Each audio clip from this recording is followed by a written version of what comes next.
നമസ്കാരം. Lights camera action എന്ന നമ്മുടെ ചാനലിലേക്ക് ഒരിക്കൽ കൂടി സ്വാഗതം. ഞാൻ നിങ്ങളുടെ ശാന്തിയുള്ള ദിനേശ്.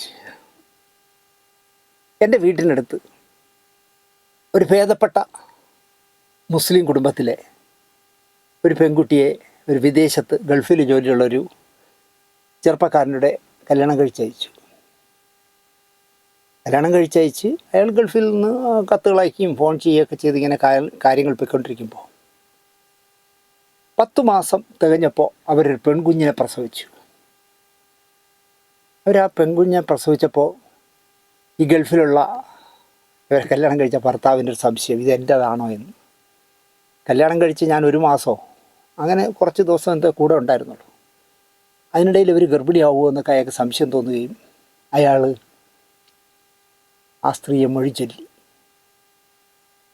അഭിമാനിയായതുകൊണ്ട് അവർ ആ പെൺകുട്ടിയുമായിട്ട് എൻ്റെ വീട്ടിനടുത്തുള്ള അവരുടെ കുടുംബ വീട്ടിൽ വന്ന് താമസമായി.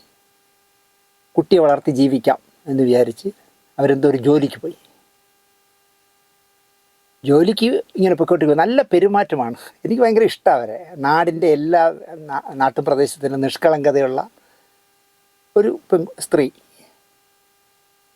ജോലിക്ക് പോയ സ്ഥലത്ത് വെച്ച് ഞങ്ങളുടെ നാട്ടിൽ തന്നെയുള്ള ഒരു ഹിന്ദു യുവാവുമായിട്ട് അടുപ്പത്തിലായി. ഇവരുടെ ജീവിതത്തിലെ ട്രാജഡി പറഞ്ഞപ്പോൾ, അതായത് 100% മാന്യമായിട്ട് ജീവിച്ച ഒരു കുടുംബത്തിലൊരു പെൺകുട്ടി നന്നായിട്ട് വീട്ടുകാർ ഒരു കല്യാണം കഴിച്ച് അയച്ചപ്പോൾ അതിലുള്ള ജന്മം കൊടുത്ത കുട്ടി എൻ്റെതല്ല എന്ന് സംശയം ഭർത്താവിന് തോന്നുക എന്ന് പറഞ്ഞാൽ, ഈ കഥയൊക്കെ കേട്ടപ്പോൾ ആ ചെറുപ്പക്കാരൻ ചോദിച്ചു, ഞാൻ നിനക്കൊരു ജീവിതം തരട്ടെ. അങ്ങനെ വലിയ കൊള്ളക്കൊന്നും ഞങ്ങളുടെ നാട്ടിലുണ്ടായില്ല. എങ്കിൽ പോലും മുസ്ലിമായ പെൺകുട്ടിയെ ഹിന്ദു നായറായ ഒരു ചെറുപ്പക്കാരൻ ജീവിത സഖിയാക്കി. അതിൽ 2 പെൺകുട്ടികളുണ്ടായി. അങ്ങനെ 3 പേർ നന്നായിട്ട് അവർ ജീവിച്ചു പോകുമായിരുന്നു. ജീവിച്ചു പോകുന്നതിനിടയിൽ ഈ ഭർത്താവെന്ന് പറഞ്ഞ ആൾ ഗൾഫിൽ ജോലിക്ക് പോയി ഭാഗ്യം തേടി. കുറേ കാലം ഗൾഫിൽ ജോലി ചെയ്തിട്ട് തിരിച്ചു വന്നു. പൈസയൊന്നും ഉണ്ടാക്കാൻ പറ്റില്ല. ചില്ലറ കൊച്ചു അസുഖങ്ങളൊക്കെ വന്ന അയാൾക്ക്. ഇവിടെ വന്ന് പല പണിക്കും പോയി. വീടിനൊക്കെ പെയിൻ്റ് അടിക്കാൻ പോകുന്ന ജോലി, സെക്യൂരിറ്റി ആകുന്ന ജോലി, അങ്ങനെ എന്ത് ജോലി കിട്ടിയാലും ചെയ്യും. ഉള്ളത് കൊണ്ട് ഓണം പോലെ ജീവിക്കാൻ അറിയാവുന്ന ഭാര്യ, നല്ല 3 പെൺകുട്ടികൾ. മൂത്ത കുട്ടി എഞ്ചിനീയറിങ്ങൊക്കെ പഠിച്ചു. രണ്ടാമത്തെ കുട്ടിയും ഡിഗ്രിയൊക്കെ കഴിഞ്ഞു. മൂന്നാമത്തെ കുട്ടി ഹൈസ്കൂളിൽ പഠിക്കുന്നു. എല്ലാവരും കലാകാരികളുമാണ് ഈ 3 കുട്ടികൾ.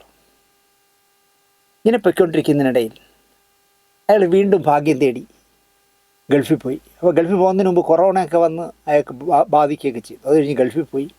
അവിടെ 15 നിലയോ 30 നിലയൊക്കെയുള്ള കെട്ടിടങ്ങളുടെ മുകളിൽ പെയിൻ്റ് അടിക്കുന്നതിനിടയിൽ എന്തൊക്കെയോ അസ്വസ്ഥത തോന്നുകയും അവിടെ നിൽക്കാൻ പറ്റാതെ അയാൾ തിരിച്ചു വന്നു. അപ്പോൾ സ്വന്തമായ ഒരു കയറി കിടക്കാടം പോലുമില്ല. വാടക വീട്ടിലാണ് താമസം. പക്ഷേ ഈ 5 പേർക്കും ദുഃഖമെന്ന് പറഞ്ഞൊരു വികാരമില്ല. വളരെ ഹാപ്പിയായിട്ട് ഉള്ളതുകൊണ്ട് റേഷൻ അരി കൊണ്ട് നന്നായിട്ട് ജീവിക്കാൻ അറിയാവുന്ന 5 പേർ, 3 കുട്ടികളും അച്ഛനും അമ്മയും. അയാളാണെങ്കിൽ നല്ല മനുഷ്യനാണ്. എൻ്റെ വീട്ടിൽ വന്നിട്ടുണ്ട്. നല്ല പരിചയമുണ്ട് എനിക്ക്. ഈ 5 പേരെയും നല്ല പരിചയമുണ്ട്.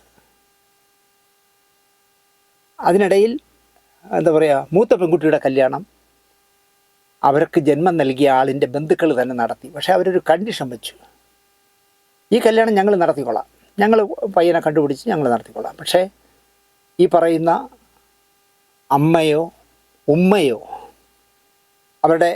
അവർക്കൊരു ജീവിതം നൽകിയ ഹിന്ദുവായ ഭർത്താവോ ഈ കല്യാണത്തിൽ സഹകരിക്കാൻ പാടില്ല. സമ്മതിച്ചു കൊടുത്തു. അതിനെന്താ, അവർക്കൊരു ഭാവി ഒരു ജീവിതം കിട്ടുകയാണെങ്കിൽ കിട്ടട്ടെ എന്ന് പറഞ്ഞാൽ അങ്ങനെ ആ ഭർത്താവിൻ്റെ ബന്ധുക്കളെല്ലാം കൂടെ കല്യാണം കഴിച്ചയച്ചോ കുട്ടിയെ. അവൾ ഭാഗ്യം തേടി ഗൾഫിലേക്ക് പോയി. ഇതിനിടയിൽ ഇദ്ദേഹവും ഗൾഫിൽ പോയി. അവിടെ വെച്ച് വളരെ ഗുരുതരമായ അസുഖങ്ങളായി തിരിച്ചു വന്നു. ഇവിടെ സെക്യൂരിറ്റി ആയിട്ട് എന്ത് പണിക്ക് പോകാൻ തയ്യാറാണ്. എങ്ങനെയെങ്കിലും ജീവിക്കണം, ഞങ്ങൾക്ക് 5 പേർക്കും ജീവിക്കണം എന്ന് പറഞ്ഞ് അദ്ദേഹം ഇവിടെ പണിക്ക് പോയി. പെട്ടെന്ന് അദ്ദേഹത്തിന് അസുഖം ബാധിച്ച് സെറിബ്രം ഡാമേജായ അവസ്ഥയാണിപ്പോൾ. അപ്പോൾ എന്ത് സംഭവിച്ചു എന്നാൽ ഓട്ടിസം പോലെ അയാളുടെ കഴിഞ്ഞ കാലങ്ങൾ മുഴുവൻ ബ്രെയിനിൽ നിന്ന് മാഞ്ഞുപോയി. ഇന്നലെകളൊന്നും അദ്ദേഹത്തിന് ഓർമ്മയില്ല. 50 വയസ്സേ ആയുള്ളൂ. അതിനിടയിൽ കൂടി മദ്യപിക്കാത്ത ആൾക്കാർക്ക് വരുന്ന ലിവർ സിറോസിസ് ആൾക്കാർക്ക് വരുന്ന ലിവർ സിറോസിസ് വന്നു. അതുപോലെ തന്നെ ഹൈപ്പർ തൈറോയിഡ് എല്ലാം കൂടി മൊത്തത്തിൽ അയാളുടെ താളം തെറ്റി. ഒരു കൊച്ചു LKG കുട്ടിയെ നോക്കുന്നത് പോലെയാണ് ഇപ്പോൾ അയാളെ നോക്കുന്നത്.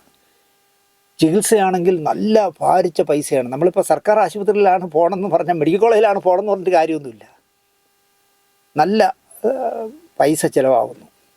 അവരെന്നെ വിളിച്ചിട്ട് പറഞ്ഞു, എന്നെ അണ്ണ എന്നാണ് വിളിക്കുന്നത്, അണ്ണാ നിങ്ങൾ താമസിക്കുന്ന ആ തിരുമല ഭാഗത്ത് എവിടെയെങ്കിലും ഒരു വീട് വാടകയ്ക്ക് മുൻവശത്ത് കടയുള്ള ഒരു വീട് എടുത്തു തന്നാൽ ആ കടയിൽ എന്തെങ്കിലും സാധനങ്ങൾ കടമൊക്കെ വാങ്ങിയിട്ട് വിറ്റ് അതുകൊണ്ട് ഞങ്ങൾ വാടകയും കൊടുത്ത് കഴിയാം. ഞാനിപ്പോൾ തൃക്കണ്ണപുരം റോഡ് വികസിക്കുകയാണ്, അതുകൊണ്ട് അവിടെ എല്ലാ കടകളൊക്കെ ഇടിക്കുകയാണ്, അതുകൊണ്ട് ഇപ്പോൾ പെട്ടെന്ന് കിട്ടില്ല. എന്നാലും ഞാൻ ഒരുപാട് ശ്രമം നടത്തി. എന്തുകൊണ്ടോ അവരുടെ ഇല്ലായ്മകളും വല്ലായ്മകളും എല്ലാം എന്നോട് പറയും. മൂന്നാമത്തെ കുട്ടിയാണെങ്കിൽ നല്ല ഡാൻസറാണ്, അവൾക്ക് എന്തെങ്കിലും സിനിമയിലോ സീരിയലിലോ ഒക്കെ ഡാൻസ് ചെയ്യാനുള്ള വേഷമെങ്കിലും വാങ്ങിക്കൊടുക്കണമെന്ന് പറഞ്ഞിട്ടൊന്നും ഇതുവരെ എന്നെ കൊണ്ട് കഴിഞ്ഞില്ല. കാരണം ഞാൻ ആരോടെങ്കിലും ആ കുട്ടിയെ ശുപാർശ ചെയ്താൽ അതായിരിക്കും ആ കുട്ടിയുടെ ഡിസ്ക്വാളിഫിക്കേഷൻ. ഇപ്പോൾ അങ്ങനെയാണല്ലോ, നമ്മൾ ഈ ചാനൽ തുടങ്ങിയ ശേഷം സിനിമയിലും സീരിയലിലുള്ള ആരും എന്നെ സഹകരിപ്പിക്കില്ല. അപ്പോൾ എൻ്റെ പരിചയത്തിൽ ഒരാൾ കാണാൻ ചെന്നാൽ, ഒരവസരം ചോദിച്ച് ചെന്നാൽ, ഞാൻ ആരെങ്കിലും വിളിച്ച് പറഞ്ഞു, ഞാൻ ഈ അടുത്ത കാലത്ത് 1-2 എനിക്ക് അബദ്ധം പറ്റി. എനിക്ക് വളരെ വിശ്വാസമുള്ള ചിലരെ വിളിച്ചിട്ട് എന്തുകൊണ്ട് ദിനേശ് വിശേഷങ്ങളെന്നൊക്കെ പറഞ്ഞ് സുഖിപ്പിച്ച് സംസാരിക്കും നമ്മളോട്. അല്ല, ഇങ്ങനെ ഒരാൾ വരും താങ്കളെ കാണാൻ, അയാൾക്ക് എന്തെങ്കിലും ഒരു ചെറിയ വേഷം കൊടുക്കണം. പിന്നെന്ത് ദിനേശ് വരാൻ പറയൂ. ഞാൻ പറഞ്ഞ ഉറപ്പിൽ ഇയാൾ ചെല്ലുമ്പോൾ എല്ലാം കേട്ട് ദിനേശനെ എങ്ങനെ പരിചയം മറ്റാണ് മറിച്ചതെന്ന് കേട്ട് വിളിക്കാം കേട്ടോ എന്ന് പറഞ്ഞു. ഫോൺ നമ്പർ വാങ്ങിച്ചോ എന്ന് പറഞ്ഞു. പിന്നെ വിളിക്കേയില്ല. കാരണം ആ സെറ്റിൽ നടക്കുന്ന എന്തെങ്കിലും ദമ്മാടിത്തരങ്ങൾ ഇയാൾ അഭിനയിക്കാൻ ചെല്ലുമ്പോൾ നടക്കുകയാണെങ്കിൽ അയാൾ എന്നോട് പറയുമോ എന്നുള്ള പേടി കൊണ്ട് ഞാൻ ശുപാർശ ചെയ്യുന്ന ഒരാൾക്കും അസിസ്റ്റൻ്റ് ഡയറക്ടർ ആവാനോ അഭിനയിക്കാനോ ഒന്നും വേഷം കൊടുക്കില്ല. പക്ഷേ ഇതറിയാതെ ദിവസവും ഒരു 10 പേരെങ്കിലും വിളിക്കും, സാറേ ആരോടെങ്കിലും ഒന്ന് ശുപാർശ ചെയ്യുമോ. ഞാൻ ഇക്കാര്യം പറഞ്ഞു മടുത്തു. കാരണം ശാന്തിയുള്ള ദിനേശിനെ പരിചയമുണ്ടെന്ന് പറയുന്നതാണ് ഇപ്പോൾ ഒരവസരം തേടി നടക്കുന്നവർക്ക് ഉള്ള ഒരു മൈനസ് എന്ന് പറഞ്ഞാൽ അവർക്ക് മനസ്സിലാവില്ല. എന്തായാലും ഞാൻ ഈ മൂന്നാമത്തെ കുട്ടിക്ക് ഞാൻ എന്തെങ്കിലും ചെയ്യുമെങ്കിൽ, ഒരു സീരിയൽ ചെയ്താലും സിനിമ ചെയ്താലും അവൾക്ക് ഞാൻ വേഷം കൊടുക്കും എന്നുള്ള ഒരു ഉറപ്പാണ്. മിടിക്കുകയാണ് അവൾ. അപ്പം ഞാനിപ്പോൾ നിങ്ങളോട് പറയാൻ വന്നത്, മൂത്ത കുട്ടിയെ പറഞ്ഞല്ലോ എൻജിനീയറാണ്, അവൾ ഗൾഫിൽ പോയി, ഭർത്താവിന് അവിടെ ജോലി കിട്ടിയില്ല, ഇരട്ട കുട്ടികൾക്ക് ജന്മം നൽകി. ആ 2 കുട്ടികളെ ഇവിടെ അമ്മയുടെ അടുത്താക്കിയിട്ടാണ് അവൾ പോയിരിക്കുന്നത്. രണ്ടാമത്തെ കുട്ടിയെ ഒരു സ്ത്രീധനവും വാങ്ങാതെ വിഴിഞ്ഞത്തുള്ള ഒരു ഓട്ടോറിക്ഷ ഡ്രൈവർ കല്യാണം കഴിച്ചു. അവൾ ഡിഗ്രിയൊക്കെ കഴിഞ്ഞവളാണ്, ഇപ്പോൾ എവിടെയോ ജോലി ചെയ്യുന്നു. എന്ത് പറ്റിയെന്ന് കേട്ടാൽ, അച്ഛൻ ആശുപത്രിയിലായപ്പോൾ അച്ഛന് എന്തോ മരുന്നോ ആഹാരമോ എന്തോ കൊണ്ടുപോകുന്ന വഴിയിൽ ഇവിടെ തിരുമല ഭാഗത്ത് എവിടെ വെച്ച് തമിഴ്നാട് രജിസ്ട്രേഷനുള്ള ഒരു കാറ് ഈ ഭർത്താവിനെയും ഭാര്യയും ഇടിച്ച് തെറിപ്പിച്ചു. ഭർത്താവിന് ചെറിയ പരിക്കെന്തോ ഉള്ളൂ. ഞാൻ അയാളുടെ സംസാരിച്ചു. പക്ഷേ പെൺകുട്ടിക്ക് നല്ല പരിക്കുണ്ട്, ഇവിടെയൊക്കെ പോയി എല്ലൊക്കെ പൊട്ടി അവൾ ആശുപത്രിയിലാണ്. മൊത്തം ഒരു ദുരിത കുടുംബമെന്ന് പറയാം. അപ്പോൾ മൊത്തത്തിൽ പ്രശ്നമാണ്. മരുന്നുകളും ചികിത്സകളും നടത്താൻ വലിയ ബുദ്ധിമുട്ടാണ്. അപ്പോൾ എന്നോട് പറഞ്ഞു, എങ്ങനെയെങ്കിലും എന്നെ ഒന്ന് സഹായിക്കണ എന്ന് ആ 3 കുട്ടികളുടെ അമ്മ വിളിച്ച് പറഞ്ഞു. അപ്പോൾ അവർക്ക് എന്താ പറയുക, ഗൂഗിൾ പേ ഒന്നുമുള്ള നമ്പറൊന്നും ഇല്ലാത്തതുകൊണ്ട് അവർ ഈ പറഞ്ഞ വിഴിഞ്ഞത്ത് കല്യാണം കഴിച്ചയച്ച മരുമകനെ, ഞാൻ പറഞ്ഞു വിവരമുള്ള ആരെങ്കിലും കൊണ്ട് എന്നെ വിളിപ്പിക്കും. അങ്ങനെ വിഴിഞ്ഞത്ത് നിന്ന് ഈ രണ്ടാമത്തെ കുട്ടിയെ കല്യാണം കഴിച്ച മുഹമ്മദ് അസ്ലം എന്ന് പറഞ്ഞ ആൾ എന്നെ വിളിച്ചു. ഞാൻ പറഞ്ഞു, അനിയ നിൻ്റെ ഗൂഗിൾ പേ ഉണ്ട്, നിനക്ക് ബാങ്ക് അക്കൗണ്ട് ഉണ്ട്. അപ്പോൾ അതിൻ്റെ IFSC കോഡടക്കം എല്ലാം അയച്ചതാ. ഗൂഗിൾ പേയിലൂടെ ഒരു 100 രൂപ വെച്ച് തരണമെങ്കിൽ അങ്ങനെ, ആരെങ്കിലും വിദേശത്തുള്ളവർക്ക് നിൻ്റെ അക്കൗണ്ടിലേക്ക് കാശ് അയക്കണമെങ്കിൽ IFSC കോഡൊക്കെ വേണമെന്നുണ്ട്. എല്ലാ ഡീറ്റെയിലും എനിക്ക് തന്നു. ഞാനിപ്പോൾ ഇതിൽ കാണിക്കാം. മുഹമ്മദ് അസ്ലത്തിൻ്റെ പേരിൽ ഞാൻ കാണിക്കുന്ന ഈ അക്കൗണ്ടിൽ എന്നെ ഇഷ്ടപ്പെടുന്നവർ, എന്നെ സ്നേഹിക്കുന്നവരുണ്ടെങ്കിൽ, എന്നെ വിശ്വസിക്കുന്നവരുണ്ടെങ്കിൽ 100-എങ്കിൽ 100 വെച്ച് കൊടുക്കണം. അത്രയും ദയനീയമാണ് അവരുടെ ജീവിതം. അപ്പോൾ 100 രൂപ വെച്ച് 1000 പേരിട്ടാൽ തന്നെ എന്താ പറയുക, 1,00,000 രൂപയാവും. സത്യം പറഞ്ഞാൽ എവിടെയെങ്കിലും അവർക്കൊരു കൊച്ചു കട തുടങ്ങി ഒരു ജീവിതം കരിപ്പിടിപ്പിക്കാനും, ഈ പറയുന്ന ഭർത്താവ് എന്ന് പറഞ്ഞ എന്താ പറയുക, ഓട്ടിസം ബാധിച്ച കുട്ടിയെപ്പോലെ കഴിഞ്ഞ കാലങ്ങളെല്ലാം മറന്ന് കുട്ടിത്തത്തിലേക്ക് പോയ ഭർത്താവിനെ, ഒരു വലിയ മനസ്സുള്ളതുകൊണ്ടാണല്ലോ അയാൾ ഒരു പെൺകുട്ടിയുള്ള മുസ്ലിം പെൺകുട്ടിയായിട്ട് പോലും അവളെ കല്യാണം കഴിച്ചത്. നന്നായിട്ട് ജീവിച്ചതാണ്, പക്ഷേ എല്ലാം പോയി. സ്വന്തമായി കയറി കിടക്കാനും പോലും ഇല്ല. അതുകൊണ്ട് ഞാൻ പറയുന്നു, എന്നെ ഇഷ്ടപ്പെടുന്ന, എന്നെ വിശ്വസിക്കുന്നവരാണെങ്കിൽ, എനിക്ക് 100% അറിയാവുന്ന കുടുംബമായതുകൊണ്ട് പറയുകയാണ്, ആ 3 പെൺകുട്ടികളും അമ്മയും അച്ഛനും ഈ മരുമകനും ഒക്കെ ആയിട്ട് ജീവിക്കുന്ന ആ കുടുംബത്തിന് ഒരു അത്താണിയാകാൻ 100-എങ്കിൽ 100 രൂപ വെച്ച് ഞാനിതിൽ കാണിക്കുന്ന യൂണിയൻ ബാങ്ക് ഓഫ് ഇന്ത്യയുടെ വിഴിഞ്ഞം ബ്രാഞ്ച്, കോവളത്തിനടുത്ത് വിഴിഞ്ഞം ബ്രാഞ്ചിലാണ് അക്കൗണ്ടുള്ളത് ഈ പറഞ്ഞ മുഹമ്മദ് അസ്ലത്തിന്. അതിൽ 100-100 വീതം ഇട്ട് നിങ്ങൾ ഓരോരുത്തരും സഹായിക്കണം. നമ്മൾ ഒരു മസാല ദോശയുടെ പൈസ ഇല്ലേ ആവുന്നുള്ളൂ. ചെയ്യണം എന്ന് പറയാനാണ് എനിക്ക് സന്തോഷം. നിങ്ങൾ ചെയ്യും എന്ന് ഞാൻ വിശ്വസിക്കുന്നു. ഇതിന് തൊട്ട് മുമ്പ് നമ്മൾ കുറേ കാര്യങ്ങൾ ചെയ്തിട്ട് അർഹതപ്പെട്ട വരുമാനമൊന്നും വന്നില്ല എന്നാണ് അതിൽ ആ അക്കൗണ്ടിൽ വന്നവരെന്നെ വിളിച്ച് പറഞ്ഞത്. പക്ഷേ ഈ പറയാൻ വിട്ടുപോയി 50 വയസ്സുകാരൻ്റെ പേര് സുരേഷ് കുമാർ എന്നാണ്. സുരേഷിൻ്റെ ജീവിതം ഭംഗിയായിട്ട് നിലനിർത്താനായിട്ട്, ആ ദുരിത ജീവിതം അനുഭവിക്കുന്ന ആ കുടുംബത്തിൻ്റെ ഒരു അത്താണിയാകാൻ 100 രൂപയെങ്കിൽ 100 രൂപ വെച്ച് ഇന്ത്യയിലുള്ളവരും വിദേശത്തുള്ളവർ കൈയയച്ച് കഴിയുന്ന സഹായങ്ങൾ അവരുടെ അക്കൗണ്ടിലേക്ക് ഇട്ട് കൊടുക്കണം എന്ന് താഴ്മയായിട്ട് ഹൃദയത്തിൻ്റെ ഭാഷയിൽ ഞാൻ അഭ്യർത്ഥിക്കുന്നു.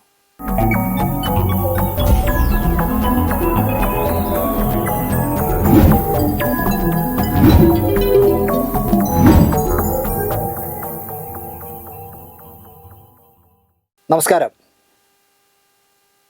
ഞായറാഴ്ചത്തെ എപ്പിസോഡ് നിങ്ങൾ കണ്ടല്ലോ. 12 വർഷങ്ങൾക്ക് മുമ്പ്, അല്ലെങ്കിൽ ആക്സിഡൻറ്റ് പറ്റുന്നതിന് തലേ വർഷം, അമ്പിളിച്ചേട്ടൻ, എൻ്റെ പ്രിയപ്പെട്ട അമ്പിളിച്ചേട്ടൻ മാതൃഭൂമി വാരികയ്ക്ക് കൊടുത്ത അഭിമുഖത്തിൻ്റെ 1-ാം ഭാഗമാണ് നിങ്ങൾ കണ്ടത്. പ്രധാന കാര്യങ്ങളെല്ലാം വരുന്ന ഈ 2-ാം ഭാഗത്തിലാണ്. വലിയ ചേച്ചിയുമായിട്ടുള്ള വിവാഹമോചനം എല്ലാം വരുന്നത് ഇതിലാണ്. 1-ാം ഭാഗം കണ്ടവർ എന്നെ ഒരുപാട് പേര് വിളിച്ചു. അമ്പിളിച്ചേട്ടൻ ഇപ്പോഴും മലയാളി എത്രത്തോളം സ്നേഹിക്കുന്നു എന്ന് അറിഞ്ഞത് ആ ഫോൺ വിളികളിൽ നിന്നാണ്.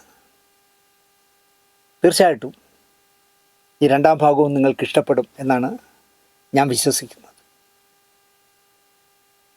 അപ്പോൾ മാതൃഭൂമി ലേഖകൻ ചോദിക്കുന്നു, താങ്കൾ അവതരിപ്പിച്ച 10 കഥാപാത്രങ്ങളെ തിരഞ്ഞെടുക്കാൻ പറഞ്ഞാൽ താങ്കൾ ഏതൊക്കെ തിരഞ്ഞെടുക്കും എന്നാണ് അടുത്ത ചോദ്യം. ഒരു വൈമനസ്യവുമില്ലാതെ അദ്ദേഹം 10 പടങ്ങളുടെ പേര് പറഞ്ഞു. ഉദയനാണ് താരം, രാമാനം, ഉറുമി, കിലുക്കം, 3-ാം പക്കം, മേക്കപ്പ് മാൻ, പരദേശി, അവിട്ടംതിരുന്നാൾ, ആരോഗ്യശ്രീമാൻ, കടാക്ഷം, നോട്ടം, ഇങ്ങനെ 10 പടങ്ങളുടെ പേര് പറഞ്ഞു. അടുത്ത കാലത്തെ പ്രിയപ്പെട്ട സിനിമകൾ ഇതൊക്കെയാണ്. അടൂരിൻ്റെ നിഴൽക്കുത്തിലെ കഥാപാത്രം എൻ്റെ ചേഷ്ടകളെയൊക്കെ മാറ്റിയെടുത്തു. അതായത് അടൂരിൻ്റെ പടത്തിന് അഭിനയിക്കാൻ പോയപ്പോൾ മമ്മൂട്ടി ഇങ്ങനെ കാണിക്കാൻ പറ്റില്ലല്ലോ അടൂരിൻ്റെ പടത്തിൽ. അതുപോലെ ജഗതിച്ചേട്ടൻ്റെതായ മാനരസങ്ങളുണ്ടല്ലോ. അപ്പോൾ അടൂർ സാറിൻ്റെ പടത്തിൽ അഭിനയിക്കാൻ പോയാൽ അതൊന്നും പറ്റില്ല. അപ്പോൾ അമ്പിളിച്ചേട്ടൻ പറയുന്നത്, അടൂരിൻ്റെ നിഴൽക്കുത്തിൽ കഥാപാത്രം ചെയ്യാൻ പോയപ്പോൾ എൻ്റെ ചേഷ്ടകളൊക്കെ അദ്ദേഹം മാറ്റിയെടുത്തു. രഞ്ജിത്തിൻ്റെ പ്രാഞ്ചിയേട്ടനിലെ അധ്യാപകനും കേരള കഫയിലെ ബസ് യാത്രക്കാരനും എന്നെ പരീക്ഷിച്ച കഥാപാത്രങ്ങളാണ്. മഞ്ഞുമൽ ബോയ്സിലെ ഗണപതിയാണല്ലോ, പ്രാഞ്ചിയേട്ടനിൽ ഗണപതിയെ പഠിപ്പിക്കാനാണ് അമ്പിളിച്ചേട്ടൻ വരുന്നത്. എന്താ പെർഫോമൻസ് ആയിരുന്നു! അതിൻ്റെ പ്രാഞ്ചിയേട്ടൻ്റെ കഥയിൽ ഒരാവശ്യമില്ലാത്ത കഥാപാത്രമുണ്ട്, പക്ഷേ അമ്പിളിച്ചേട്ടൻ വന്ന ഒരു 1.5 പെർഫോമൻസ് നടത്തിയിട്ടില്ലേ പോയത്. വളർച്ചയുടെ ഒരു ഘട്ടം മരണമാണെന്ന് പറയാറുണ്ട്. ഈ വെളിച്ചത്തിൽ നിന്ന് വിട്ടുപോകേണ്ടി വരുന്നതിനെക്കുറിച്ച് ആലോചിക്കാറുണ്ടോ എന്നായി ഷംസുദ്ദീൻ.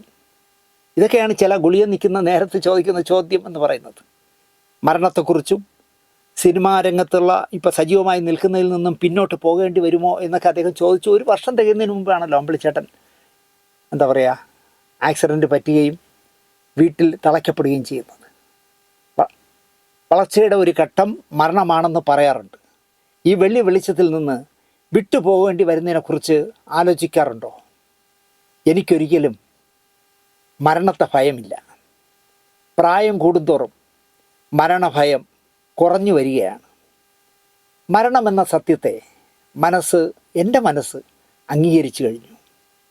അതിനു മുമ്പ് മനുഷ്യൻ എന്ന നിലയ്ക്കുള്ള ബാധ്യതകൾ തീർക്കുകയാണ് ജീവിതത്തിൻ്റെ സാഫല്യം എന്ന് പറയുന്നത്. നമ്മുടെ മരണശേഷം നമ്മളെ ആശ്രയിച്ച് നിൽക്കുന്നവർക്ക് ബുദ്ധിമുട്ട് ഉണ്ടാകരുത്. അതിനുവേണ്ടി എല്ലാം ചെയ്യുക.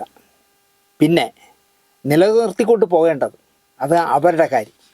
ഞാൻ അവർക്ക്, എൻ്റെ ഭാര്യയ്ക്കും എൻ്റെ മക്കൾക്കും ജീവിക്കാനുള്ളതെല്ലാം ഉണ്ടാക്കിയിടും. അത് നിലനിർത്തിക്കൊണ്ട് പോണതൊക്കെ അവരുടെ കാര്യമാണ്, എൻ്റെ കാര്യമല്ല എന്നാണ് അമ്പിളിച്ചേട്ടൻ പറയുന്നത്.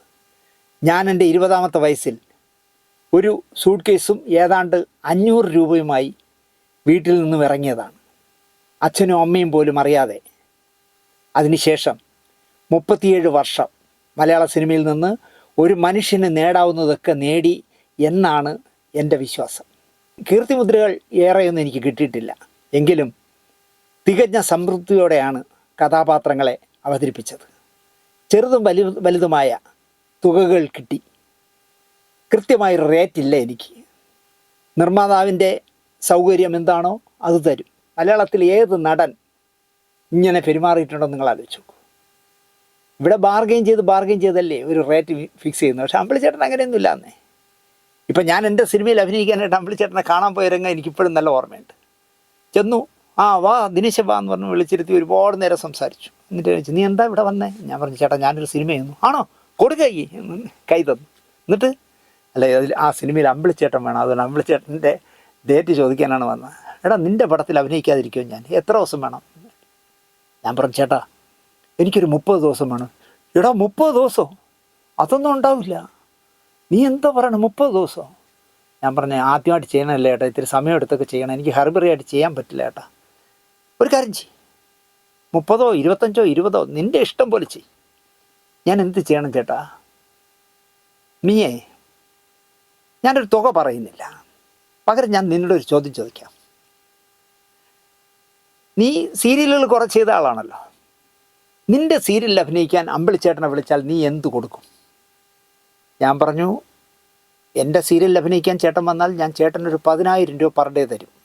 അത് അമ്പിളിച്ചേട്ടനായതുകൊണ്ട് 15,000 രൂപ തരും. എടാ നമ്മൾ രണ്ടുപേരും തിരുവനന്തപുരത്തുകാരല്ലേ, നീ ഇങ്ങനെ എന്നെ ആക്ഷേപിക്കരുത് ചേട്ടാ. ഞാൻ എന്ത് ചേട്ടാ? എടാ 15,000 രൂപ കിട്ടുള്ളൂ അമ്പിളിച്ചേട്ടന്. ഞാൻ പറഞ്ഞു, ചേട്ടൻ 15,000 രൂപ വരുന്നത് എന്നെ നഷ്ടമാണ് ചേട്ടാ.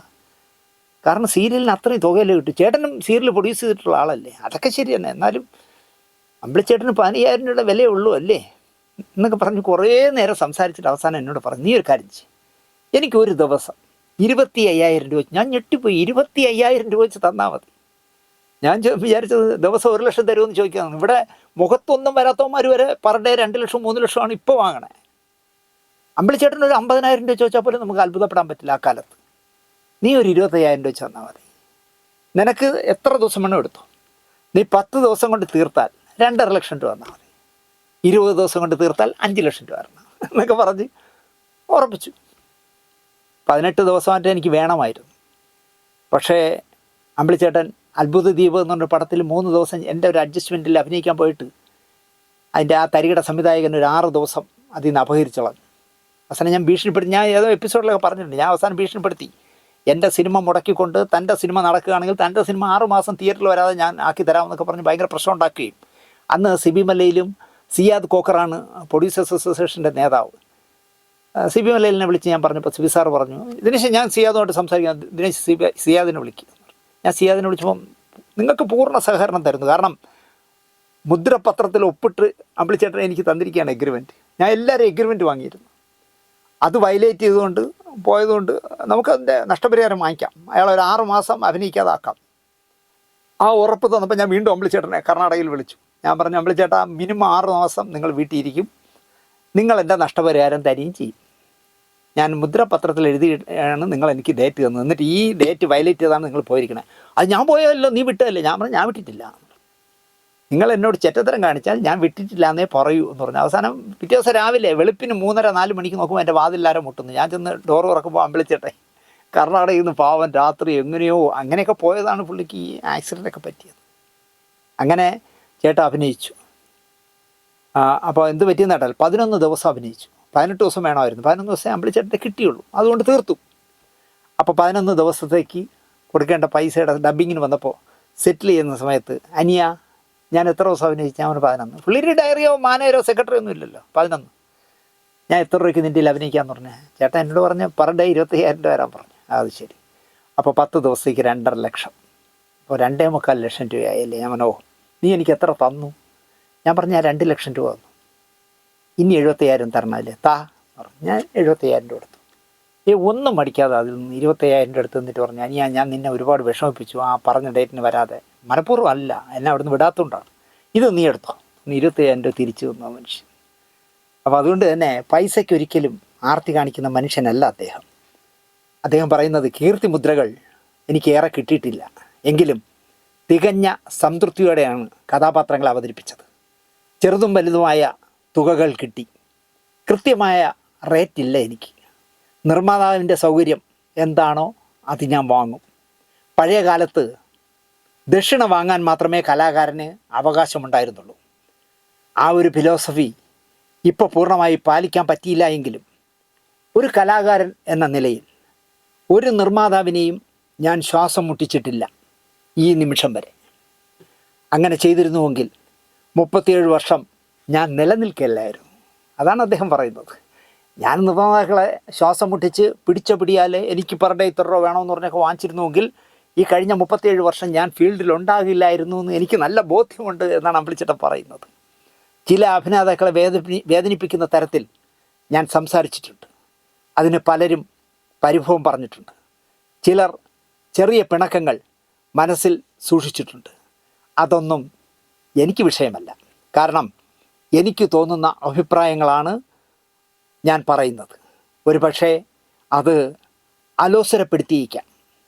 എല്ലാവരെയും സുഖിപ്പിച്ച് പറയാനുള്ള ബുദ്ധി ഇല്ലാഞ്ഞിട്ടല്ല, അതൊരു നല്ല സ്വഭാവമായി എനിക്ക് തോന്നുന്നില്ല. ഇത്രയും കഥാപാത്രങ്ങളെ അവതരിപ്പിക്കുന്ന എനിക്ക് കാര്യസാധ്യത്തിന് വേണ്ടി ഒരു അഭിപ്രായ പ്രകടനം ഒക്കെ നടത്താനുള്ള ശേഷിയും ബുദ്ധിയും ഉണ്ട് എന്നാണ് എൻ്റെ വിശ്വാസം എന്ന് അമ്പിളിച്ചേട്ടൻ പറയുന്നു. 100% ശേഷിയും ബുദ്ധിയുള്ള ആൾ തന്നെയാണ് അമ്പിളിച്ചേട്ടൻ. രാഷ്ട്രീയ പ്രവർത്തനവും നാടകവും ഒക്കെയായി സമ്പന്നമായ ഒരു കോളേജ് ജീവിതമായിരുന്നല്ലോ അങ്ങയുടെ. ക്യാമ്പസിൽ പ്രണയമുണ്ടായിരുന്നു? അടുത്ത ചോദ്യമാണ്. ഡിഗ്രി അവസാന കാലത്ത് കോളേജിൽ എനിക്ക് ചില ചുമ്മാ പ്രണയങ്ങളുണ്ടായിരുന്നു.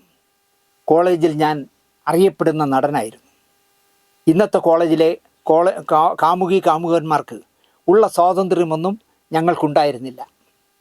ഹോസ്റ്റലിൽ നിന്നും കാമുകി വരുമ്പോൾ ഞാൻ എതിരെ നടക്കും, ഒന്ന് ചിരിക്കും, തിരിച്ചു പോകുമ്പോൾ കൂടെ നടക്കും.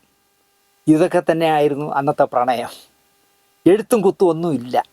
പ്രണയിച്ചാൽ വിവാഹം കഴിക്കണം എന്നൊന്നും അക്കാലത്തുണ്ടായിരുന്നില്ല. ഒരു ടൈം ലാപ്സിന് വേണ്ടി പ്രണയിച്ചിരുന്നു. ഒരു രസം, അത്രമാത്രം. ഞാൻ നാടകം കളിക്കുമ്പോൾ അവരൊക്കെ കാണുന്നുണ്ടല്ലോ എന്ന ത്രില്ലാണ് അഭിനയിക്കാൻ പ്രേരിപ്പിക്കുന്നത്. മറിയാമ്മ കാണുന്നുണ്ടല്ലോ, എൽസി കാണുന്നുണ്ടല്ലോ എന്ന ചിന്തയിൽ സന്തോഷിച്ച് നന്നായി അഭിനയിക്കും. കൂടെ പഠിച്ച കുട്ടികളെ പറ്റിയാണ് പറയുന്നത്. അവർക്ക് വേണ്ടിയാണ് ഞാൻ അഭിനയിക്കുന്നത്. അപ്പോൾ സ്റ്റേജിൽ ഞാൻ പെർഫോം ചെയ്യുമ്പോൾ അവർക്ക് സന്തോഷമാകുമല്ലോ എന്നുള്ള ആത്മവിശ്വാസം കൊണ്ടാണ് ഞാൻ നന്നായി അഭിനയിച്ചിരുന്നത് എന്നാണ് അദ്ദേഹം പറയുന്നത്. അവരുടെ ശ്രദ്ധ കൂടുതൽ നേടാൻ സൂക്ഷ്മതയോടെ ഉജ്ജ്വലമായി ഞാൻ അഭിനയിക്കുമായിരുന്നു. ഇത്തരത്തിലുള്ള അഭിനയം എന്നിലെ നടൻ്റെ കഴിവിനെ ഒരുപാട് ഉയർത്തിയിട്ടുണ്ട്. ഓരോ സീനും കഴിഞ്ഞ് കട്ടനടിയിലൂടെ ഞാൻ അവരെ നോക്കും, കയ്യടി കാണാൻ. എല്ലാ കാമുകിമാരും ഭയങ്കര കയ്യടിയായിരിക്കും. പിന്നീട് ഗമയോടെയും അഹങ്കാരത്തോടെയും മറ്റുള്ളവരെ നോക്കും ഞാൻ. നേരം പോക്ക് പ്രണയങ്ങൾ ആയിരുന്നെങ്കിലും സാരിയും ഹാഫ് സാരിയും ഒക്കെ ധരിച്ച അന്നത്തെ സുന്ദരിമാർക്കും എന്നിലെ അഭിനേതാവിനെ പരുവപ്പെടുത്തിയെടുത്തതിൽ ചെറുതല്ലാത്ത പങ്കുണ്ട് എന്നാണ് അമ്പിളിച്ചേട്ടൻ പറയുന്നത്. ഡിഗ്രി പഠനത്തിന് ശേഷം പൂർണ്ണമായും കലാരംഗത്ത് സജീവമായോ എന്നായി ഷംസുദ്ദീൻ. ഡിഗ്രിക്ക് ശേഷം MSc ജനറ്റിക് ആൻഡ് പ്ലാന്റ് ബ്രീഡിങ്ങിന് കാര്യവട്ടത്ത് അഡ്മിഷൻ കിട്ടി. ഡിഗ്രിക്കും PG കോഴ്സ് തുടങ്ങുന്നതിനും ഇടയിലെ എൻ്റെ സമയം നല്ല രീതിയിൽ ഉപയോഗിക്കാൻ അച്ഛൻ തീരുമാനിച്ചു. കലാനിലയം കൃഷ്ണൻ നായരുടെ നാടകം അന്ന് കനകക്കുന്നിൽ കളിക്കുന്നുണ്ടായിരുന്നു. സ്റ്റേജ് എക്സ്പീരിയൻസിൽ നിന്ന് എന്നെയും നാടകത്തിൽ എക്സ്പീരിയൻസിന് വേണ്ടി എന്നെയും നാടകത്തിൽ അഭിനയിപ്പിക്കാൻ അച്ഛൻ കലാനിലയം കൃഷ്ണൻ നായരോട് പറഞ്ഞു. അഭിനയത്തിൻ്റെ മെറ്റീരിയലുകളൊക്കെ അച്ഛൻ സംഘടിപ്പിച്ച് തരുമായിരുന്നു. അങ്ങനെ അവരുടെ ട്രൂപ്പിൽ ഞാനും അംഗമായി. കടമുറ്റത്ത് കത്തനാരിൽ ഞാൻ കത്തനാരുടെ ചെറുപ്പമായിരുന്നു അവതരിപ്പിച്ചത്. എനിക്കന്ന് 21 വയസ്സാണ്.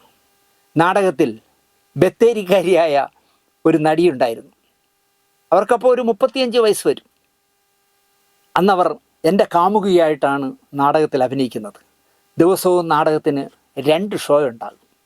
അതുകൊണ്ട് തന്നെ ദിവസവും 2 തവണ ഞങ്ങളുടെ പ്രണയ ഡയലോഗുകൾ ഉണ്ടാകും. പ്രേമം അഭിനയിച്ചും പറഞ്ഞും നടി എൻ്റെ വിരലിലെ മോതിരം ഊരിയെടുത്തു, സ്വന്തമാക്കി. നടി പതുക്കെ പ്രണയിച്ച് കൈ കിടന്ന മോതിരം ഊരിയെടുത്തു.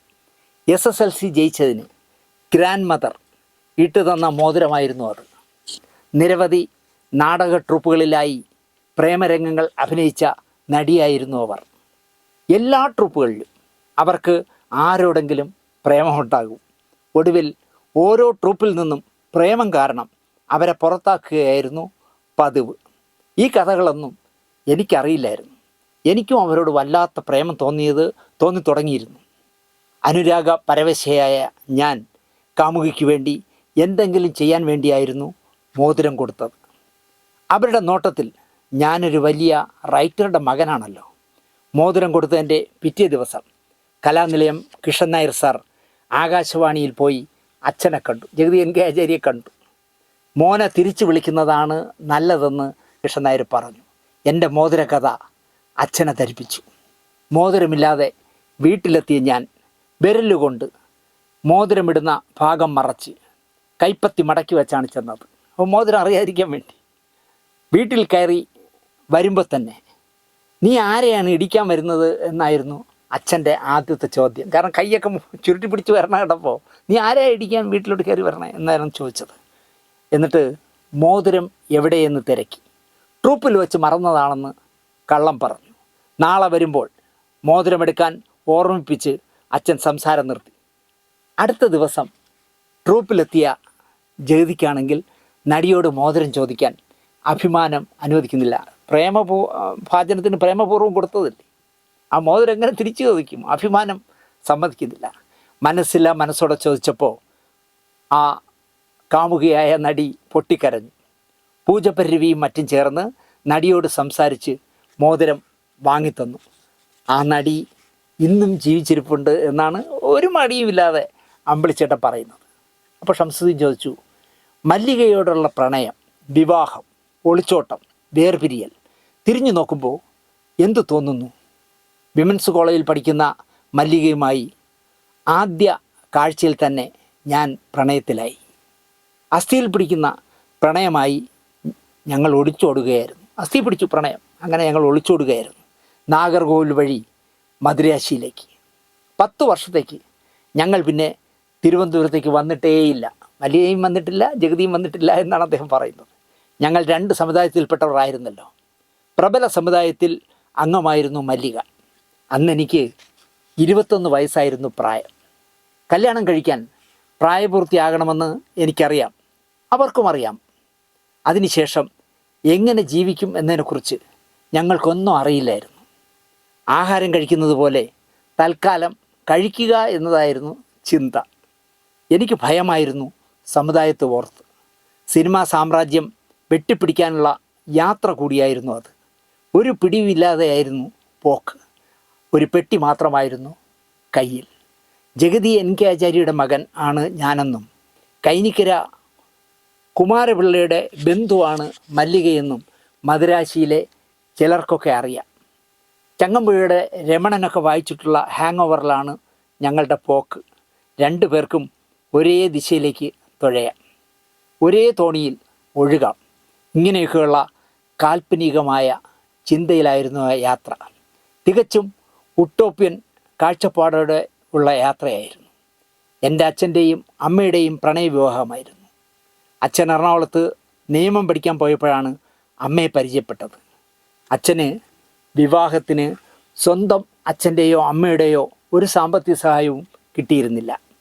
10 പതിറ്റാണ്ടുകൾക്ക് മുമ്പ് അച്ഛൻ നടന്നുപോയ അതേ വഴിയാണ്, അതേ അവസ്ഥയിൽ ഞാനും ചെന്നുപെട്ടു. അച്ഛൻ എഴുതി ജീവിക്കാൻ തീരുമാനിക്കുകയായിരുന്നു. ആ സമയത്ത് അച്ഛന് ആളുടെ റേഡിയോയിൽ ജോലി കിട്ടി. ആകാശവാണിക്ക് വേണ്ടി നിരവധി സ്ക്രിപ്റ്റുകൾ അച്ഛൻ എഴുതി. അങ്ങനെ വഴുതക്കാട് വീട് വാടകയ്ക്കെടുത്താണ് അവർ ജീവിതം തുടങ്ങിയത്. അച്ഛൻ്റെയും കൈനിക്കരയുടെയും പേരിൽ ഒരു സ്ഥാനം ഞങ്ങൾക്ക് മദുരാശിയിൽ കിട്ടി. അത് ഞാൻ മറക്കുന്നില്ല. നാടുമായി ബന്ധമില്ലാത്ത 10 വർഷങ്ങളായിരുന്നു പിന്നീട്. ഇതിനിടയിൽ എൻ്റെ സഹോദരിക്ക് 10 വയസ്സ് കൂടി. അവൾ നിയമം പഠിക്കാൻ ചേർന്നു. സഹോദരൻ പ്രീ ഡിഗ്രി കഴിഞ്ഞ് പഠനം നിർത്തി കമേഴ്സ്യൽ ആർട്ടിസ്റ്റായി. ഇതൊന്നും ഞാൻ അറിയുന്നുണ്ടായിരുന്നില്ല. അച്ഛനും എന്നെ തിരിഞ്ഞു പോലും നോക്കിയില്ല.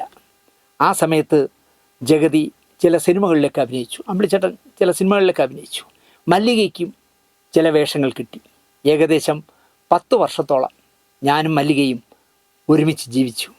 ഇതിനിടയിലാണ് മല്ലിക സ്വന്തം സമുദായത്തിൽപ്പെട്ട സുകുമാരനുമായി പ്രണയത്തിലാവുന്നത്. അവർ ഒരുമിച്ച് താമസിക്കാനും തുടങ്ങി. അതുവരെ ഞങ്ങളൊരു കൊച്ചു വാടക വീട്ടിലായിരുന്നു താമസം. ഞങ്ങൾക്ക് 2 പേർക്കും വിദ്യാഭ്യാസമുള്ളതിനാൽ ഒരുപാട് പ്രശ്നങ്ങളൊന്നും ഇല്ലാതെ പിരിയാൻ തീരുമാനിച്ചു.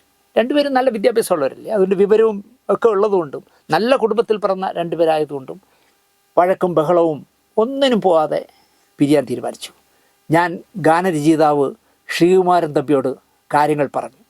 ഹൃദയഭേദകമായ അവസ്ഥകൾ ഒഴിവാക്കി നല്ല രീതിയിൽ മല്ലിക വിവാഹം കഴിക്കുന്നതിന് തമ്പി മീഡിയേറ്ററായി. അങ്ങനെ മല്ലിക സുകുമാരൻ്റെ കൂടെ താമസിക്കാൻ തുടങ്ങി.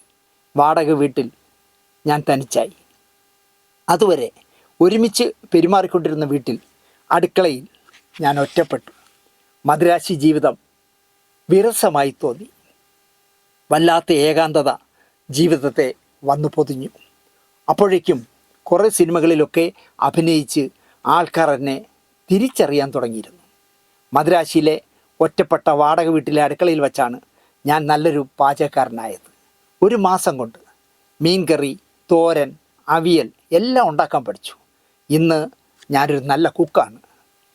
ചാനലിലൊക്കെ പാചക പരിപാടി അവതരിപ്പിക്കുന്ന എൻ്റെ മകളെല്ലാം പിന്തുടരുന്നത് എൻ്റെ പാചക രീതികളാണ്. വടവളഞ്ഞി മാർക്കറ്റിൽ പോയി മീൻ വിലപേശി വാങ്ങാനൊക്കെ പഠിച്ചത് എൻ്റെ ഒറ്റപ്പെടലിൻ്റെ കാലത്തായിരുന്നു. ഒറ്റയ്ക്കായതോടെ വാടക കൊടുക്കാൻ പോലും വഴിയില്ലാതായി. വീട്ടിലേക്ക് അല്ലെങ്കിൽ നാട്ടിലേക്ക് തിരിക്കാൻ തന്നെ ഒടുവിൽ തീരുമാനിച്ചു. ഒരു സൂട്ട് കേസുമായി അങ്ങനെ ഞാൻ വീട്ടിലേക്ക് തിരിച്ചു. അച്ഛനോട് ഒന്നും ചോദിക്കാനുള്ള അവകാശം എനിക്കില്ലായിരുന്നു. കാരണം പറയാതില്ലേ പൊക്കളഞ്ഞ, അങ്ങനെയല്ലല്ലോ അദ്ദേഹം വളർത്തിയത്. പഠിപ്പിച്ച് വളർത്തി വലുതാക്കിയവരോട് ഒരു വാക്ക് പോലും പറയാതെ, ഒരു കുറിപ്പ് പോലും എഴുതി വയ്ക്കാതെയാണല്ലോ ഞാൻ നാട് വിട്ടത്. തിരിച്ച് ഞാൻ വീട്ടിലെത്തിയപ്പോൾ അമ്മ മുറ്റം തൂത്തുവാരുകയായിരുന്നു. 2 കൈയിലും കുറ്റിച്ചീലുമായി അമ്മ തൂത്തുവാരുന്നത് കുറച്ചു നേരം ഞാൻ നോക്കി നിന്നു. ഗേറ്റിൽ വന്നു നിന്ന് എന്നെ പെട്ടെന്ന് അമ്മയ്ക്ക് മനസ്സിലായില്ല. കാരണം ഇവിടുന്ന് പോയ പോലെയല്ല. 10 വർഷം കഴിഞ്ഞ് വരുമ്പോൾ ചുക്കിച്ചുളിഞ്ഞ് മെലിഞ്ഞ് ദാരിദ്ര്യത്തിൻ്റെ ഉച്ചകോടിയിലായ ശേഷമല്ല അമ്പളിച്ചേട്ടൻ തിരിച്ചു വന്നത്. അതുകൊണ്ട് അമ്മയ്ക്ക് മനസ്സിലായില്ല.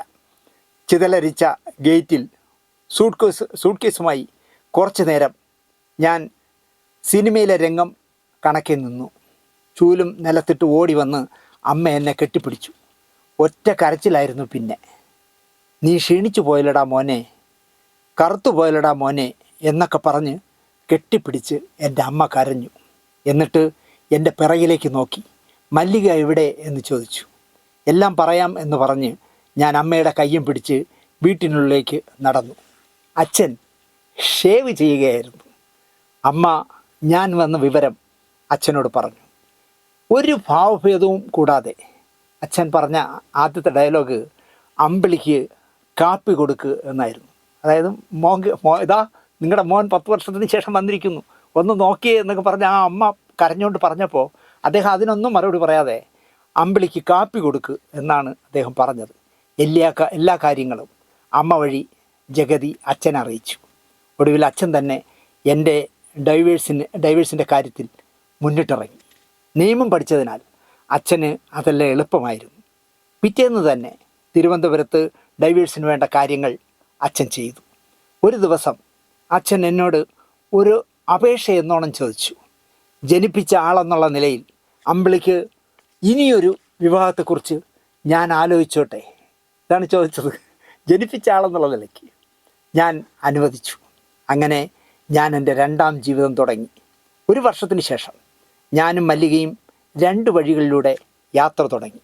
പരസ്പര സ്പർദ്ധയോ പ്രശ്നങ്ങളോ ഇല്ലാതെയായിരുന്നു വേർപിരിയൽ.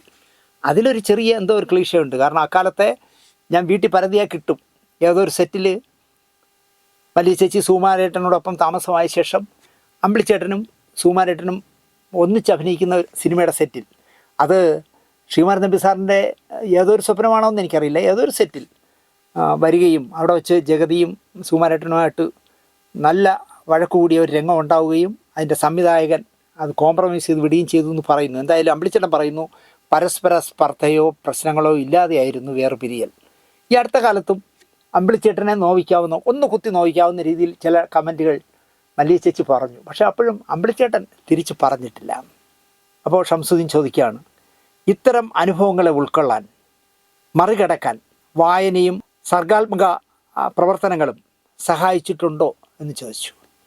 എൻ്റെ ചെറുപ്പകാലത്ത് നായന്മാരുടെ അടുക്കളയിൽ കയറാൻ പാടില്ലായിരുന്നു. ഒരിക്കൽ കളിക്കുന്നതിനിടയിൽ ഞാനൊരു കാരണവരുടെ വീടിൻ്റെ അടുക്കളയിൽ കയറി. അവിടുത്തെ പ്രായമുള്ള സ്ത്രീ എന്നെ വിളിച്ച് ശാസിച്ചു. ഇത്തരം വിവേചനങ്ങളൊന്നും എനിക്കറിയില്ലായിരുന്നു, പുതിയ അനുഭവങ്ങളായിരുന്നു അതൊക്കെ എന്ന് അമ്പിളിച്ചേട്ടൻ പറയുന്നു. അമ്പിളിച്ചേട്ടൻ്റെ അച്ഛൻ ജഗതി എൻ കെ ആശാരി എന്നല്ല, ആചാരി എന്നാണ് അദ്ദേഹം വയ്ക്കാറ്.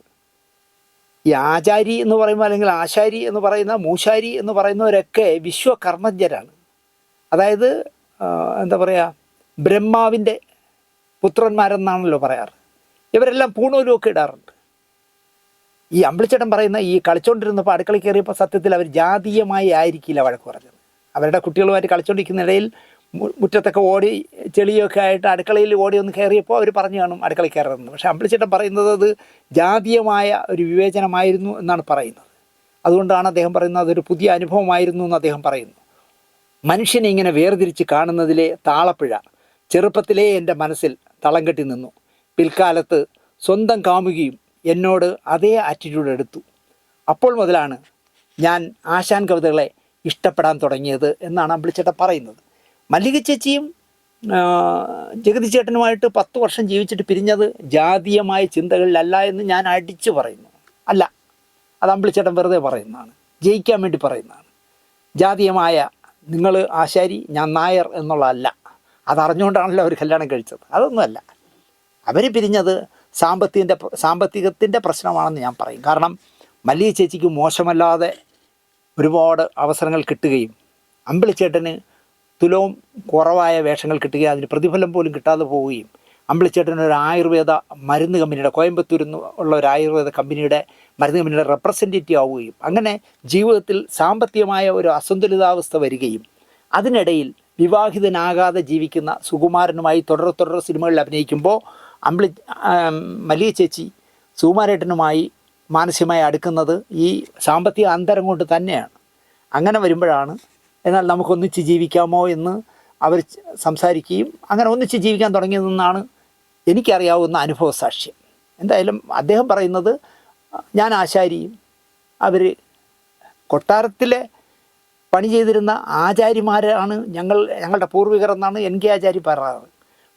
പക്ഷെ അമ്പിളിച്ചേട്ടൻ പറയുന്നു ഞങ്ങളുടെ ജാതി നായരുമായിട്ട് കമ്പയർ ചെയ്യുമ്പോൾ മോശമായ താഴെയുള്ള ജാതി ആയതുകൊണ്ടാണെന്നാണ് പറഞ്ഞത്. എനിക്കതിനോട് യോജിപ്പില്ല. പോട്ടെ. അപ്പോൾ മുതലാണ് ഞാൻ ആശാൻ കവിതകളെ ഇഷ്ടപ്പെടാൻ തുടങ്ങിയത്. ആശാൻ്റെ സർവ്വ കവിതകളും പല ആവർത്തി ഞാൻ വായിച്ചു. നമ്മുടെയൊക്കെ ജീവിതത്തെ സ്പർശിക്കുന്ന അനുഭവങ്ങൾക്ക് കാവ്യഭാഷ പുരട്ടുകയാണ് ആശാൻ ചെയ്തത്. വീണപൂവ് വായിക്കുമ്പോൾ വല്ലാത്ത മനസാന്നിധ്യം കിട്ടും.